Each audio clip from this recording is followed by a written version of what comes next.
नमस्कार दोस्तों। मैं आपको कहानियों के संसार में ले जाती हूँ। आपको तो पता ही है। और अगर आपने मेरी पिछली वीडियो सुनी होगी तो आपको पता ही होगा कि मैं आपको कहानियों के ऐसे संसार में लेकर जाती हूँ जहाँ पर आनंद ही आनंद है। मैंने अपनी पिछली वीडियोस में कुछ अपनी लिखी हुई कहानियाँ सुनाई थी और कुछ दूसरे लेखकों की। दोस्तों, मेरा मकसद आपको दुनिया की बेहतरीन कहानियाँ सुनाना है और वो भी आपकी अपनी भाषा हिंदी में। कुछ पलों के लिए ही सही, हम कहानी के पात्रों के माध्यम से एक अलग संसार में चले जाते हैं। चाहे दुनिया ने कितनी मर्जी तरक्की कर ली हो, लेकिन कहानी सुनना और सुनाना दोनों ही नहीं बदले हैं। जब हम छोटे थे, याद है, तो अब अपनी दादी और नानी से कहानी सुनकर कितना खुश होते थे। और मैं आपकी दादी और नानी ना सही, लेकिन कहानी तो सुनाऊंगी और आप सुनकर खुश भी होंगे, ये मेरा दावा है। तो दोस्तों, आज मैं उषा प्रियवंदा द्वारा लिखी कहानी सुनाने जा रही हूँ, जिसका नाम है वापसी। गजाधर बाबू ने कमरे में जमा सामान पर एक नज़र दौड़ाई। 2 बक्से, डोलची, बाल्टी। ये डिब्बा कैसा है गणेशी? उन्होंने पूछा। गणेशी बिस्तर बांधता हुआ कुछ गर्व, कुछ दुख और कुछ लज्जा से बोला, घरवाली ने साथ में कुछ बेसन के लड्डू रख दिए हैं। कहाँ बाबूजी को पसंद थे। अब कहाँ हम गरीब लोग आपकी कुछ खातिर कर पाएंगे। घर जाने की खुशी में भी गजाधर बाबू ने एक विषाद का अनुभव किया, जैसे एक परिचित स्नेह आदर में सहज संसार से उनका नाता टूट रहा था। कभी कभी हम लोगों की भी खबर लेते रहिएगा, गणेशी बिस्तर से रस्सी बांधता हुआ बोला। कभी कुछ ज़रूरत हो तो लिखना गणेशी, इस अगहन तक बिटिया की शादी कर दो। गणेशी ने अंगोछे के छोर से आंखें पोंछी। अब आप लोग सहारा न देगी तो कौन देगा? आप यहाँ रहते तो शादी में कुछ हौसला रहता। गजाधर बाबू चलने को तैयार बैठे थे। रेलवे क्वार्टर का वह कमरा जिसमें उन्होंने कितने वर्ष बिताए थे, उनका सामान हट जाने से करूप और नग्न लग रहा था। आंगन में रोपे पौधे भी जान पहचान के लोग ले गए थे और जगह जगह मिट्टी बिखरी हुई थी। पर पत्नी, बाल बच्चों के साथ रहने की कल्पना में यह बिछोह एक दुर्बल लहर की तरह उठकर विलीन हो गया। गजाधर बाबू खुश थे। 35 साल की नौकरी के बाद वे रिटायर होकर जा रहे थे। इन वर्षों में अधिकांश समय उन्होंने अकेले रहकर काटा था। उन अकेले क्षणों में उन्होंने इसी समय की कल्पना की थी जब वे अपने परिवार के साथ रह सकेंगे। इसी आशा के सहारे वे अपने अभाव का बोझ ढो रहे थे। संसार की दृष्टि से उनका जीवन सफल कहा जा सकता था। उन्होंने शहर में एक मकान बनवा लिया था। बड़े लड़के अमर और लड़की कांति की शादियां कर दी थी। 2 बच्चे ऊंची कक्षाओं में पढ़ रहे थे। गजाधर बाबू नौकरी के कारण प्रायः छोटे स्टेशनों पर रहे और उनके बच्चे तथा पत्नी शहर में, जिससे पढ़ाई में बाधा न हो। गजाधर बाबू स्वभाव से बहुत स्नेही व्यक्ति थे और स्नेह के आकांक्षी भी। जब परिवार साथ था, ड्यूटी से लौटकर बच्चों से हंसते बोलते, पत्नी से कुछ मनोविनोद करते। उन सबके चले जाने से उनके जीवन में गहन सूनापन भर उठा। खाली क्षणों में उनसे घर में टिका न जाता। कभी प्रकृति के ना होने पर भी उन्हें पत्नी की स्नेहपूर्ण बातें याद आती रहती। दोपहर में गर्मी होने पर भी 2 बजे तक आग जलाई रहती और उनके स्टेशन से वापस आने पर गरम गरम रोटियां सेकती और उनके खा चुकने और मना करने पर भी थोड़ा सा कुछ और थाली में परोस देती और बड़ी स्नेह से आग्रह करती। जब वे थके हारे बाहर से आते तो उनकी आहट पाकर रसोई के द्वार पर निकल आती और उनकी सल्लज आंखें मुस्कुरा उठती। गजाधर बाबू को तब हर छोटी बात भी याद आती और उदास हो उठते। अब कितने वर्षों बाद यह अवसर आया था जब वे फिर उसी स्नेह और आदर के मध्य रहने जा रहे थे। टोपी उतारकर गजाधर बाबू ने चारपाई पर रख दी। जूते खोलकर नीचे खिसका दिए। अंदर से रह रह कर कहां की आवाज़ आ रही थी। इतवार का दिन था और उनके सब बच्चे इकट्ठे होकर नाश्ता कर रहे थे। गजाधर बाबू के सूखे होंठों पर स्निग्ध मुस्कान आ गई। उसी तरह मुस्कुराते हुए वे बिना खांसे हुए अंदर चले गए। उन्होंने देखा कि नरेंद्र कमर पर हाथ रखे शायद रात की फिल्म में देखे हुए किसी नृत्य की नकल कर रहा था और बसंती हंस हंस कर दोहरी हो रही थी। अमर की बहू को अपने तन बदन आंचल या घूंघट का कोई होश न था और वह उन्मुक्त रूप से हंस रही थी। गजाधर बाबू को देखते ही नरेंद्र धप से बैठ गया और चाय का प्याला उठाकर मुंह से लगा लिया। बहू को होश आया, उसने झट से माथा ढक लिया। केवल बसंती का शरीर रह रहकर हंसी दबाने के प्रयत्न में हिलता रहा। गजाधर बाबू ने मुस्कुराते हुए उन लोगों को देखा, फिर कहा, क्यों नरेंद्र, क्या नकल हो रही थी? कुछ नहीं बाबूजी, नरेंद्र ने सिर पिटाकर कहा। गजाधर बाबू ने चाहा कि वह भी इस मनोविनोद में भाग लेते, पर उनके आते ही सब कुंठित हो चुप हो गए। इससे उनके मन में थोड़ी सी खिन्नता उपज आई। बैठते हुए बोले, बसंती, चाय मुझे भी देना। तुम्हारी अम्मा की पूजा अभी चल रही है क्या? बसंती ने माँ की कोठरी की ओर देखा। अभी आती ही होगी और प्याले में उनके लिए चाय छानने लगी। बहू चुपचाप पहले ही चली गई थी। अब नरेंद्र भी चाय का आखिरी घूंट पीकर उठ खड़ा हुआ।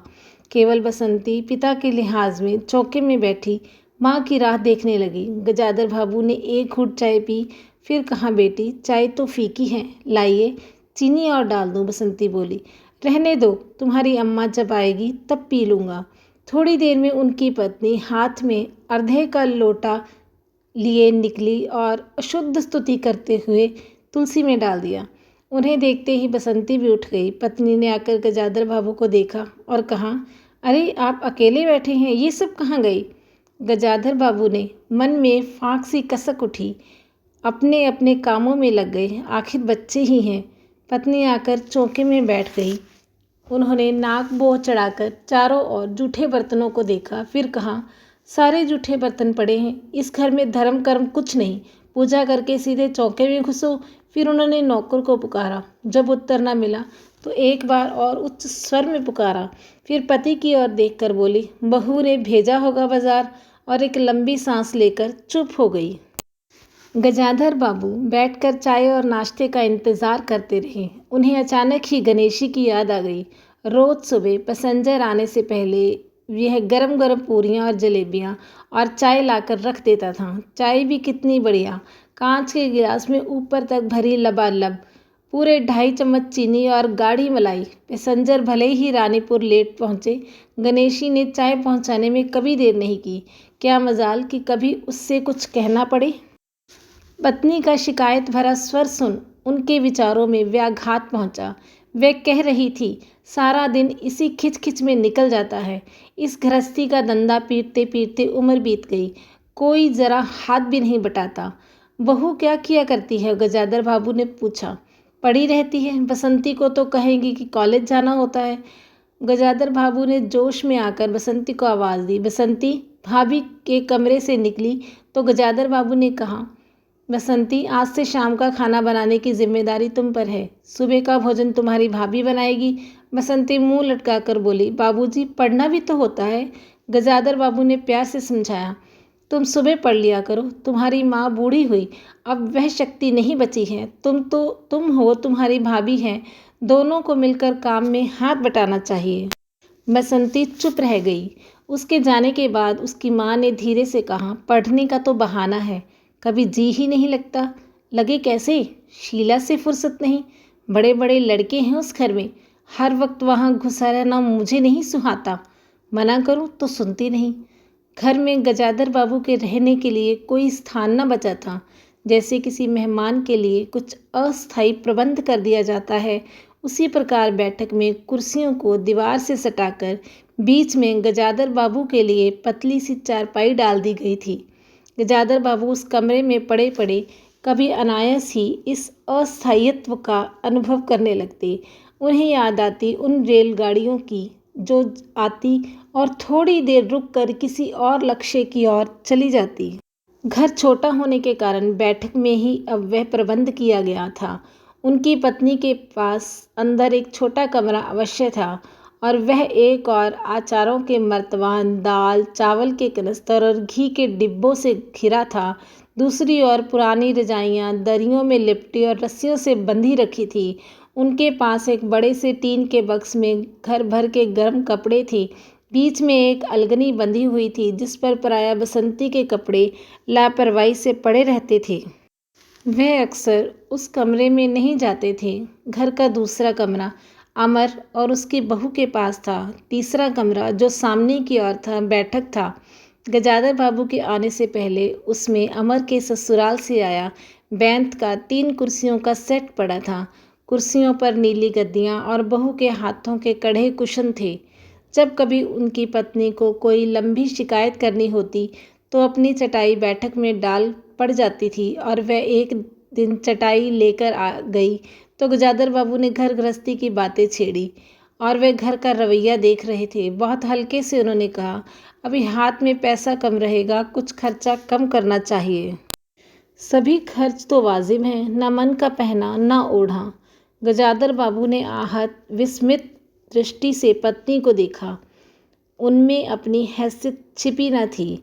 उनकी पत्नी तंगी का अनुभव कर उसका उल्लेख करती, यह स्वाभाविक था लेकिन उनमें सहानुभूति का पूर्ण अभाव गजादर बाबू को बहुत खटका।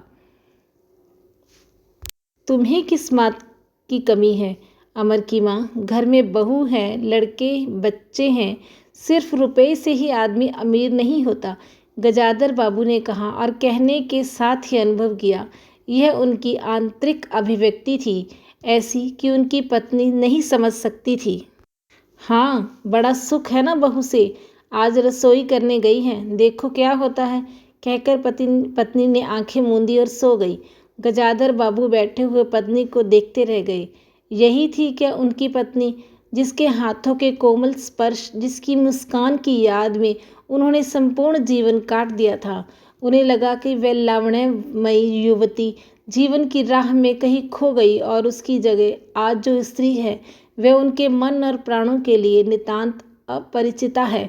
गाढ़ी नींद में डूबी उनकी पत्नी का भारी शरीर बहुत बेडौल और कुरूप लग रहा था, श्रीहीन और रूखा था। गजादर बाबू देर तक निस्वंग दृष्टि से पत्नी की ओर देखते रहे और फिर लेटकर छत की ओर ताकने लगे।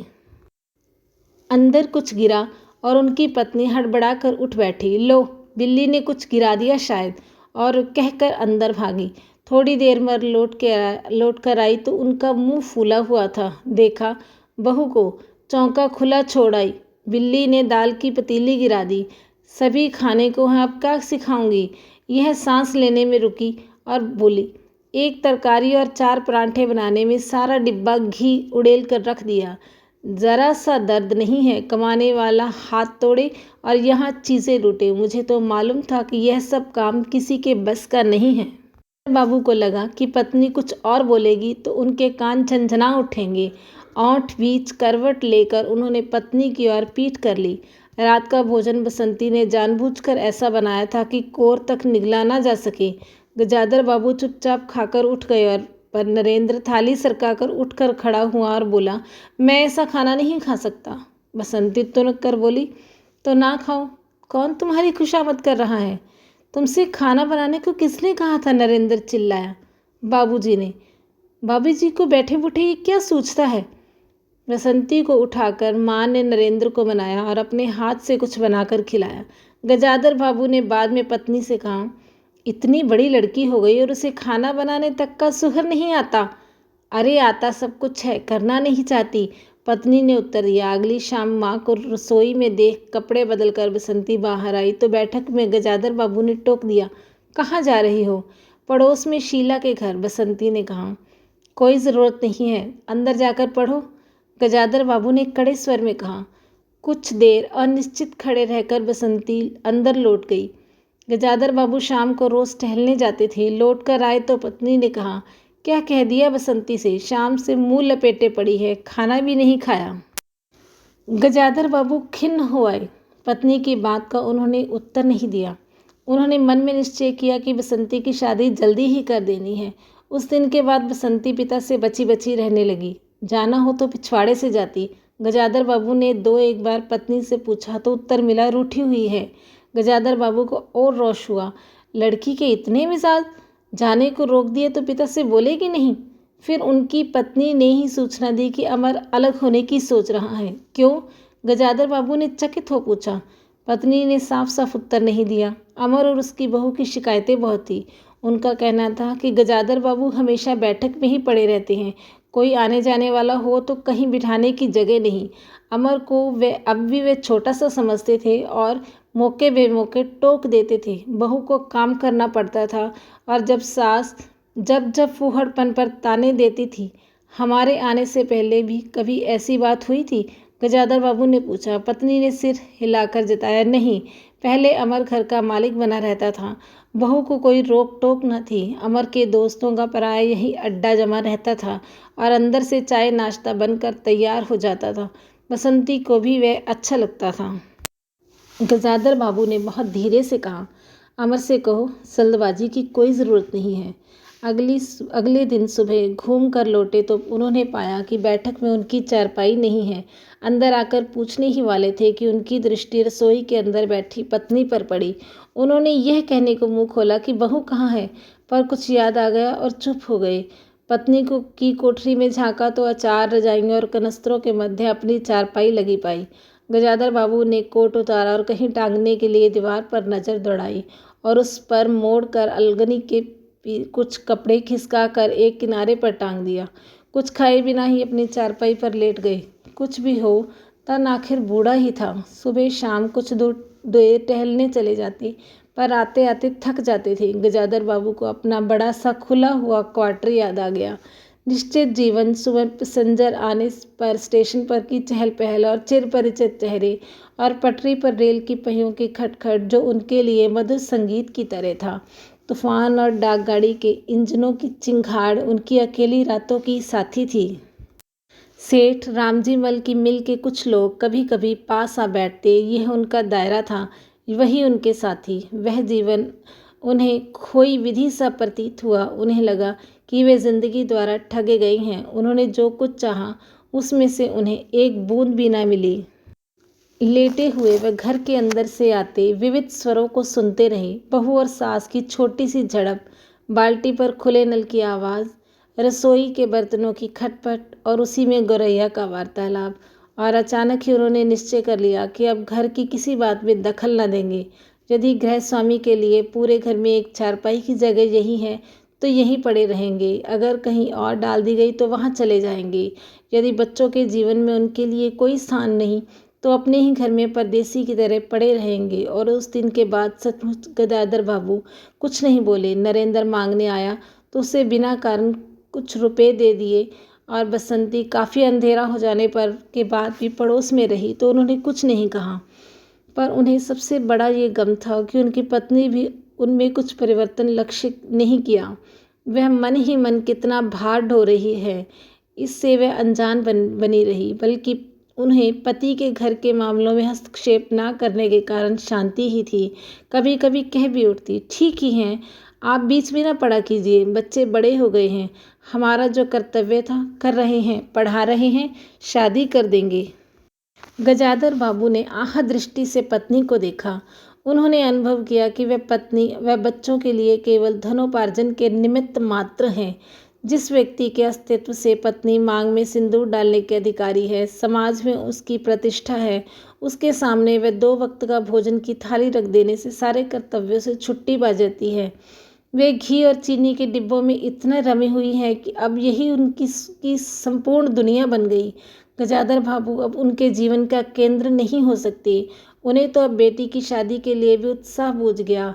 किसी बात में हस्तक्षेप ना करने के निश्चय के बाद भी उनका अस्तित्व उस वातावरण का एक भाग न बन सका।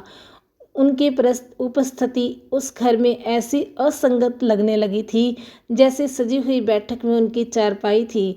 उनकी सारी खुशी एक गहनी उदासीनता में डूब गई। इतने सब निश्चयों के बावजूद भी गजाधर बाबू एक दिन बीच में दखल दे बैठे। पत्नी स्वभावानुसार नौकर की शिकायत कर रही थी। कितना कामचोर है, बाजार की हर चीज़ में पैसा बनाता है, खाना खाने बैठता है तो खाता ही चला जाता है। गजाधर बाबू को वे बराबर महसूस होता रहता था कि उनके रहन सहन और खर्च उनकी हैसियत से कहीं ज़्यादा है। पत्नी की बात सुनकर लगा कि नौकर का खर्च बिल्कुल बेकार है। छोटा मोटा काम है, घर में 3 मर्द हैं, कोई ना कोई कर ही देगा। उन्होंने उस दिन नौकर का हिसाब कर दिया। अमर दफ्तर से आया तो नौकर को पुकारने लगा। अमर की बहू बोली, बाबूजी ने नौकर को छुड़ा दिया है। क्यों? कहते हैं खर्च बहुत है। यह वार्तालाप बहुत ही सीधा सा था, जिस पर टोन में बहू बोली। गजाधर बाबू को खटक गया। उस दिन जी भारी होने के कारण गजाधर बाबू टहलने नहीं गए। आलस्य में उठकर बत्ती भी नहीं जलाई। इस बात से बेखबर नरेंद्र माँ से कहने लगा, अम्मा तुम बाबूजी से कहते क्यों नहीं? बैठे बिठाए कुछ नहीं तो नौकर ही छुड़ा दिया। अगर बाबूजी ये समझे कि मैं साइकिल पर गेहूं रख आटा पिसाने जाऊंगा तो मुझसे ये नहीं होगा। हाँ अम्मा, बसंती का स्वर था। मैं कॉलेज भी जाऊं और लौटकर झाड़ू भी लगाऊं, यह मेरे बस की बात नहीं है। बूढ़े आदमी हैं, अमर भुन बनाए चुपचाप पड़े रहे, हर चीज़ में दखल क्यों देते हैं? पत्नी ने बड़े व्यंग से कहा। और कुछ नहीं सूझा तो तुम्हारी बहू को चौके में ही भेज दिया। वह गई तो 15 दिन का राशन 5 दिन में बनाकर रख दिया। बहू कुछ कहे इससे पहले वह चौके में घुस गई। कुछ देर में अपनी कोठरी में आई और बिजली जलाई तो गजाधर बाबू को लेटे देख बड़ी सिटपिटाई। गजाधर बाबू की मुख मुद्रा से वह उनके भावों का अनुमान न लगा सकी। वह चुप आंखें बंद किए लेटे रही। गजाधर बाबू चिट्ठी हाथ में लिए अंदर आए और पत्नी को पुकारा। वह भीगे हाथ लिए निकली और आंचल से पोंछती हुई पास आ खड़ी हुई। गजाधर बाबू ने बिना किसी भूमिका से कहा, मुझे सेठ रामजी मल की चीनी मिल में नौकरी मिल गई। खाली बैठे रहने से तो 4 पैसे घर में आए, यही अच्छा है। उन्होंने तो पहले ही कहा था, मैंने मना कर दिया था। फिर कुछ रुककर जैसे बुझी हुई आग में एक चिंगारी चमक उठे। उन्होंने धीमे स्वर में कहा, मैंने सोचा था बरसों तुम सबसे अलग रहने के बाद अवकाश पाकर परिवार के साथ रहूँगा। खैर परसों जाना है, तुम भी चलोगी? मैं? पत्नी ने सक पकाकर कहा, मैं चलूँगी तो यहाँ क्या होगा? इतनी बड़ी गृहस्थी, फिर सियानी लड़की। बात बीच में काटकर गजाधर बाबू ने हताश स्वर में कहा, ठीक है तुम यहीं रहो, मैंने तो ऐसे ही कहा था। और गहरे मौन में डूब गए।